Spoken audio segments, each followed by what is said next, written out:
আমরা সবসময় হেল্প করে যখন না যাই হেল্প করে, এমন না হেল্প করে না, কিন্তু এইভাবে যে বড় বড় অ্যাক্সিডেন্ট গুলো হয়ে থাকা, যেমন আমরা অনেকদিন আগে বুঝেছি যে এই জায়গার মধ্যে ব্যারিকেড বাড়াই দেওয়া, আজকে চিন্তা কিছু চিন্তা সাফিসিয়েন্ট আছে।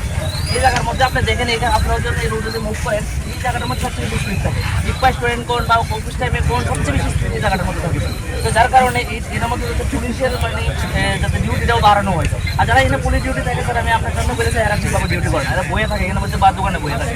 এরা এই অফিস টাইমে অন্তত তাদের আপনার মধ্যে যারা ডিউটিটা করে, ঠিক আছে, যাতে একটা বয়স্ক লোক গেলে পারাইতে পারে, একটা ছোট ছেলে গেলে এটা পারাইতে পারে, এটা যাতে মানে এটা এরা তো এই কোপারেশনটা পায় না।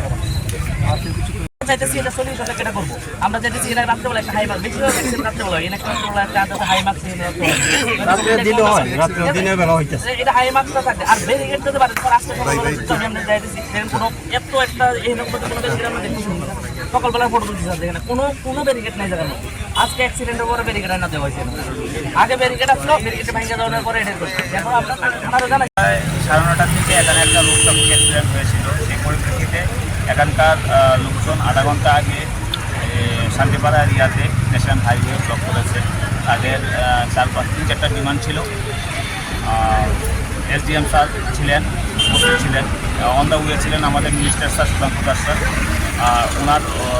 উনিও এখানে যারা রোড ব্লক করেছে তাদের সাথে কথা বলেছেন। ওনার স্যারের আশ্বাসে, এসডিএম স্যারের আশ্বাসে আমাদের যে 4-3টা ডিমান্ড ছিল, 3-4টা ডিমান্ড ছিল, সেগুলি ফুলফিল হবে সেই আশ্বাস পেয়ে এখানে রোড ব্লকটা উঠতে হবে।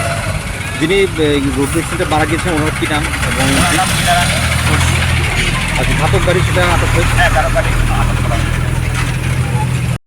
আনন্দ আর ভালোবাসার দীপ্তিতে গড়া সমুজ্জ্বল পরমা, ঠিক তোমারই মতো।